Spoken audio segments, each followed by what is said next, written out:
Hey guys, what is going on? Anthony here with Pistons Talk. Hope you guys are having a great day so far.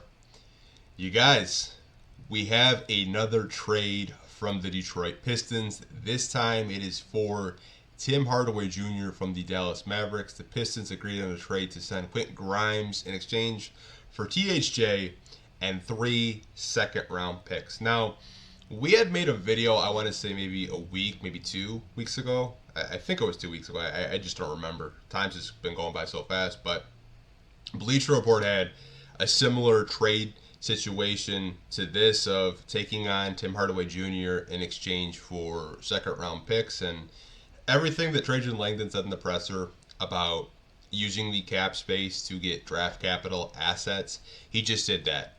And I know there are going to be some people that are upset that the Pistons are giving up a young guy in Quentin Grimes, and I get that. 3-and-D wing, lots of upside.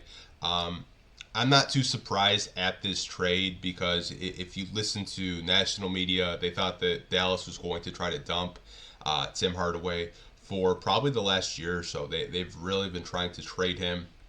And even local media here, I want to give James Edwards his flowers. He said this on his podcast, be on the lookout for Tim Hardaway Jr.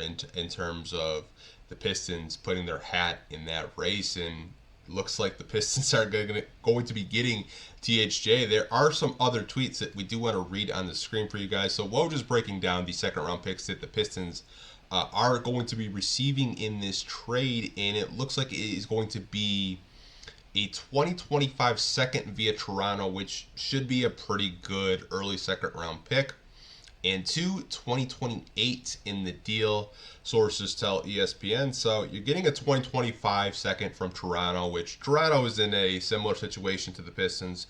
They're going through a rebuild, so that second round pick is probably going to be a very good second round pick. And then you're getting 2 second-round picks in 2028 to take on Tim Hardaway Jr.'s contract, which I think it's a good deal, given kind of like where the Pistons are at in terms of just like building their team, right?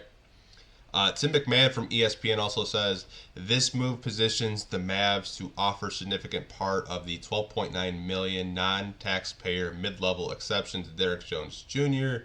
GM Nico Harrison has called re-sign Jones a priority 1A and 1B this offseason. So in this trade, the Mavs obviously they want to re-sign, I should say, Derek Jones Jr., who's a very good player. Saw him in the playoffs this year, and I've been a fan of his probably since he was on the Miami Heat. Just a really athletic wing. I think that's all from ESPN, really. But my initial thoughts with this trade, you guys, is I'm not too surprised by it. And again, I know people are going to be upset with the Quentin Grimes, like giving up on Quentin Grimes. But when you win 14 games, there are going to be some casualties. There are going to be some players that aren't going to be on this roster anymore. And I think Tim Hardaway Jr. still has a little bit left in the tank. I think he's a player that fits next to Cade in terms of perimeter shooting, perimeter spacing. But what I wanted to do was go over and put his contract on the screen so you guys can see how much money he is owed for the remainder of his contract. So let's go over and go look at Tim Hardaway Jr.'s contract. So if you guys go over to Spot Track, you can see what Tim Hardaway Jr. is owed for the remainder of his contract. He signed a 4-year, $75 million deal with the Mavs a few seasons ago. And the Pistons will be taking on almost $16.1 million of his contract, and he will set to be an unrestricted free agent next season. So if you're looking at this deal at the surface, basically it's going to be a salary dump for 1 year of Tim Hardaway Jr. If Tim Hardaway Jr. just has a breakout season, he does great, the Pistons could possibly re-sign him. He'll only be 33 years old.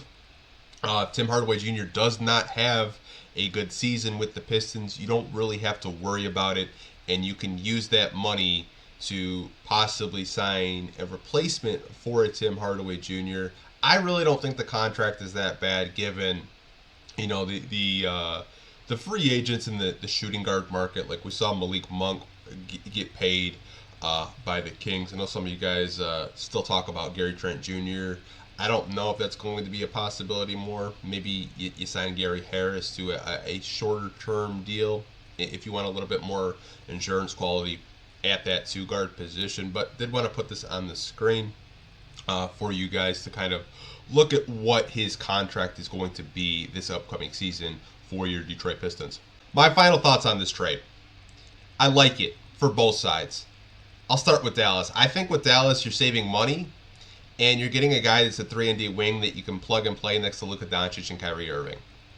For the Detroit Pistons, I like this move because you're getting assets to take on a contract and you're using your cap space in that way.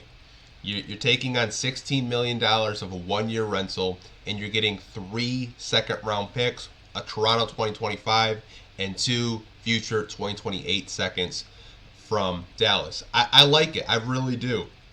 I know there are going to be some people that are upset with Quentin Grimes, and I get it. He's a young, promising player with upside. But let me know what you guys think of this trade for the Detroit Pistons, acquiring Tim Hardaway Jr. and 3 second-round picks and sending Quentin Grimes to the Mavs. I will talk to you guys down there. Like always, hope you guys are staying safe. Take care, and I'll catch you guys in the next video. Peace.